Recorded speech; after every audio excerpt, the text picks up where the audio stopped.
Explorer সৌরভদারটাকে হোমগড়ে বগড়ি দর্পণ অনুষ্ঠানে যাইয়ে এতটা সম্মান সঙ্গে আরো এত বড় বড় ক্রিয়েটারের সাথে দেখা হয়ে যাবে বলে জীবনে ভাবিনি। আচ্ছা। তো সৌরভদা অনেকদিন আগেই আমাকে ফোন করে বলেছিল যে হোমগড়ে আমরা একটা বগড়ি দর্পণের একটা বই মুক্তি পাবে, তাই সেইটার জন্য একটা ছোট করে অনুষ্ঠানের আয়োজন করেছি, চলে আসবি।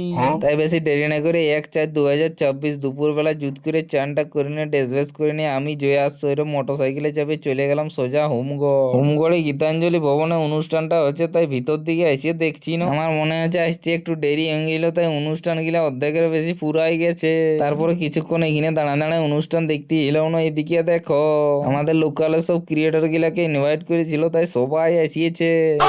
মানে এখানে এসে এতটা সম্মান সঙ্গে আর স্বরূপদা, সুজিতদা, সঞ্জয়দা আরো অনেকের সাথে দেখা হয়ে যাও বলে ভাবি না। তাই অনেক অনেক ধন্যবাদ জানাবো সৌরভদাকেও, বগড়ি প্রবাহিকা সংসদকে আমাকে বগড়ি দর্পণ অনুষ্ঠানে ইনভাইট করার জন্য। আমি এখানে উপস্থিত থাকতে পেরে এতটাই নিজেকে ধন্য মনে করছি যে এই জায়গাটায় এসেছি, কারণ এখনকার যা পরিস্থিতি, এই সমস্ত বিষয়গুলো, এই সাংস্কৃতিক দিকগুলো, এই পত্রিকা দিকগুলো কিন্তু অনেকটাই চাপা পড়ে যাচ্ছে।